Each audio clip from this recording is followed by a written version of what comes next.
Манай монголчууд бол одоо шууд клиник суугаараа септолит уугаараа л гэж бие биедээ зөвлөдөг. Бид нар шиг эмийг нэр устдаа шууд мэддэг өөртөө эмч болсон ард түмэн бол ховор. Тэгэхээр эмийн гаж нөлөө, эмийн зохистой хэрэглээ бол бидэнд маш их чухал байна. Хэрэглэх арга насанд хүрэхсэд хоногт 3 Тохионы хэлмэлчтэй.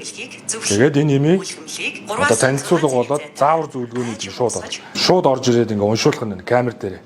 Одоо ингээд цэснүүд нь хажууд нь байж байгаа. Эрүүл мэндийн зөвлөгөө байна.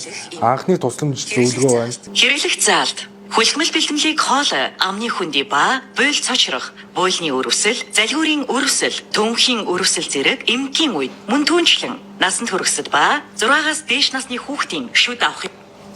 За ийм хэлбэрээр 120 эмийг та бүхэн ийм Монгол дээр ороод шууд одоо уншуулаад заавартай танилцах боломжтой. Монголд бол эмчийн чадвар бас эмийн чанар дутагдаад байна гэдгийг би өөрийн бас биеэр сэтгэлээрээ мэдэрсэн хүн. Тэгэхээр эмийн чанар муу байгаагаас гадна бид энэ эмийнхээ зохистой хэрэглээг төлөвшүүлэхгүйгээр цаашдаа одоо эмийг хоол шиг идэж болохгүй маа гэдгийг иргэддээ бас анхааруулж байна. Бүгдээрээ ийм монголоор эмээ одоо заавартай танилцж сурцгаая.